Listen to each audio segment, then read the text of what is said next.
Ha? Araw-araw, papakita ko rin yung luxury na meron ako. Oo. Alam mo ba kung bakit ako pumunta ng Cagayan? Dahil gusto kong, bukod doon sa humanitarian ko na gagawin, di ba? Bukod doon sa taon-taon ng humanitarian na ginagawa ko sa bayan ng Peñablanca, sabi ko sa sarili ko, lahat ng matitipid ko sa pang-araw-araw, ibabahagi ko sa mga nangangailangan. At ginagawa ko. Pero anong ginagawa nyo? Binabatikos nyo. Binabash nyo. Sinisira nyo. Nilalagay nyo sa kahihiyan yung mga tao na wala namang kinalaman sa buhay nyo. Dahil lang tumanggap sila ng tulong sa akin, ibabash nyo. Sasabihin nyo, pagbibintangan nyo pa yung tao na yung mismong estudyante ang scammer.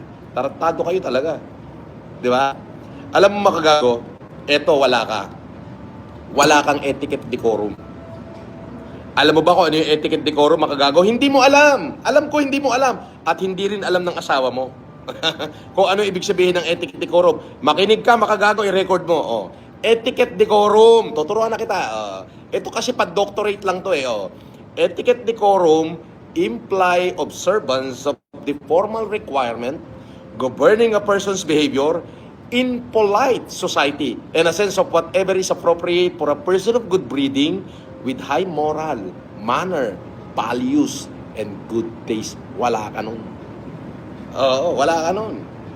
Pero bakit minsan bastos na bastos ang bunganga ko?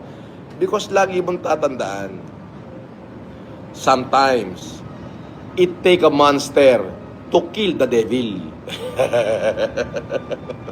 Ayun yun. Mga devil kayo. So I need to become a monster. Ha?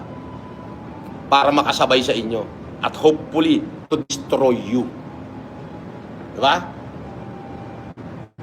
Ayun yun. Oh.